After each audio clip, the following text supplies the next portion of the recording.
वो अच्छा बोलते हैं। करना है और इस हिंदुस्तान पर एक बार फिर राज करना। चलिए, अच्छा सवाल आपने किया। हमने 800 साल राज नहीं किया, ऐसा कहा जाता है। नहीं मैं इसकी मैं क्लेरिफिकेशन जरूरी है ना, सफाई तो होनी चाहिए। व्यूवर्स आपके समझेंगे, बड़ा महत्वपूर्ण सवाल आपने किया है। ये कोई मुसलमान बेवकूफ जो कहता है कि इस देश पर हमने शासन किया है, वो जाहिल है। हमने नहीं किया। तुगलक, ऐबक, बलबन, खिलजी, मुगल और सूरी, सूरी के अलावा जितने भी शासक रहे वो मूल रूप से भारतीय नहीं है। एक बात क्लियर जान लीजिए, सिर्फ सूरी जो कुछ वर्षों 5-7 साल, दोनों शेरशाह और उसका बेटा मिला के 6 या 7 साल का लगभग वक्फा है। सूरी वंश जो है शुद्ध भारतीय वंश का है। बाकी सब लोग अफगान और ये वो, हालांकि अखंड भारत में वो अफगानिस्तान भी आता है, लेकिन मूल रूप से ये भारत के जो मूल निवासी हैं उनसे इनका दूर दूर का कोई संबंध नहीं रहा। जितनी शादियां इनकी हुई हैं उसमें भारत के मूल निवासियों से इनकी शादियां नहीं हुई। ये भी आप क्लियर समझ लीजिए, इतिहास को पढ़ लेना।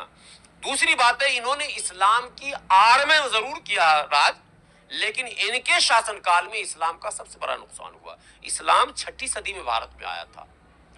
चेरमल मंदिर मस्जिद का नाम आपने सुना होगा। तब तो मुगल भी नहीं था, ऐबक भी नहीं था, तुगलक भी नहीं था, बलबन भी नहीं था, खिलजी भी नहीं था, कोई नहीं था। तो फिर इस्लाम की मस्जिद कैसे बन गई? और मस्जिद वो हिंदू राजा ने बना कर दिया।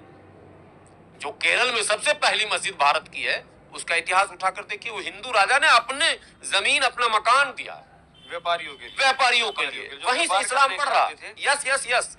इस्लाम आया था अरब से। जो व्यापारी आते थे, जो गरम मसाला का कारोबार ज्यादातर होता था, उनके माध्यम से आया।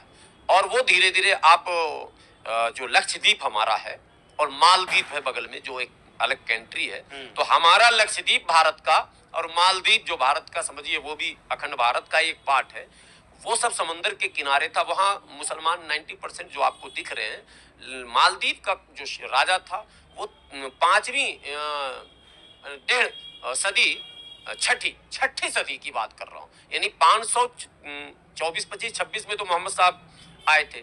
मोहम्मद साहब के जीवित रहते हुए एक व्यापारी आ गया था और वो मालदीव के शासक से उसकी मुलाकात हुई और उसने एक प्रसंग पर चर्चा की। बोला, हमारे यहाँ एक नबी आए हैं और उन्होंने अपने उंगली के इशारे से चांद को 2 टुकड़े कर दिए थे। ये इस्लाम का प्रसंग है। तो मालदीव के उस राजा ने कहा, कब? तो उसने कहा, अमुक अमुक तारीख को। उसने कहा, यार उस दिन तो मैं छत पर बैठा था, वाकई मैंने देखा कि चांद 2 टुकड़े हुए और 2 जगह चले गए और फिर आकर मिल गए। यार तुम तो बहुत सही कहानी सुना रहे हो, मैं मिलना चाहता हूं, कौन है तुम्हारा नबी? तो वो मालदीव का उस समय का शासक समंदर से यात्रा करते हुए अरब को निकला मोहम्मद साहब से मिलने को। रास्ते में ही उसका देहांत हो गया और ये सूचना मालदीव पहुंची कि भाई वो तो इस्लाम कबूल करने वहां गए थे, उनका देहांत हो गया। पूरा मालदीव जो मूल रूप से बनवासी उस समय ज्यादातर रहते थे, आज भी एसटी ही है, आपको पता है। लक्षद्वीप जो है वो एसटी के लिए रिजर्व भी सीट है। वो सब का सब इस्लाम की तरफ चला गया।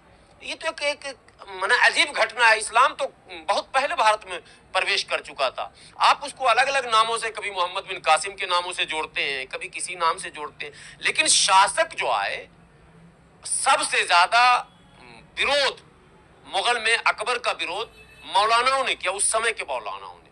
और टकराव रहा इस्लाम के खिलाफ, तो अकबर ने दीन इलाही चलाया था। ये इतिहास के पन्नों में पता है ना जी। ठीक है, अल्लाह अकबर का मतलब हम हैं महान, ये अकबर का कहना था। ये जो लोग कहते हैं कि नहीं, मुगलों के जमाने में इस्लाम फला फूला, मुगलों के जमाने में इस्लाम बदनाम हुआ, इस्लाम की किरकिरी हुई, इस्लाम बैकफुट पर आ गया, यह है कड़वा सच। यह है कड़वा सच। इस्लाम तो उससे पहले ही बढ़ रहा था, बड़ी तेजी से लोग उसकी तरफ जा रहे थे, वो रुक गया, स्पीड ब्रेकर लग गया। यह है असल कड़वा।